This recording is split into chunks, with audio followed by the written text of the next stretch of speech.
हा आहे माझा रूममेट राहुल आणि आम्ही कुठे चाललो आहे, त्याला कशाचे क्लासेस लावायचे हे तुम्हाला पुढे माहीतच होणार. हे बघू शकता, इथं तिकीट काढलेली आहे. चिंचवड स्टेशनवर आहो मी. आणि जसं ओमला माहीत झालं की आम्ही चाललो होतो, तो म्हणे मी पण काय करू म्हणे रूमवर राहून, चल मी पण येतो म्हणे तुमच्यासोबत. मी म्हटलं चिंचवडवरून आपली लोकल निघाली आणि पोचली आहे. तुम्ही बघू शकता शिवाजीनगर. हे शिवाजीनगरला आम्ही पोचलेलो आहोत. चला आता ओमचा चेहरा पण बघून घ्या. याला तुम्ही माझ्या खूप छोट्या शॉर्टमध्ये बघितलं असणार. आणि बघू शकता काहीच वेळात आलेला आहे फ्लेअरिलॉजी, म्हणजे बार टेंडिंगचे क्लासेस लावायचे तो राहुलला. आणि आम्ही खालून जेव्हा बोर्ड बघितलं होतं ना, आम्हाला समजलं होतं की 5व्या फ्लोअरवर आहे आपली क्लास. तर आम्ही 5th फ्लोअरवर जाऊन एका राऊंड करत होतो, आम्हाला क्लास काही दिसत नव्हती. शेवटी आम्हाला दिसला, आम्ही भेटलो, सगळं केले क्लासेस कन्फर्म.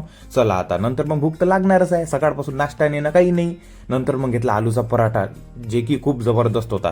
ते झाल्यावर चला संध्याकाळची मग लोकल केली आहे चिंचवडला, शिवाजीनगर टू चिंचवड. चला आता बाय करायची वेळ. भेटूया असंच उद्याच्या नवीन शॉर्टमध्ये 9:30 वाजता.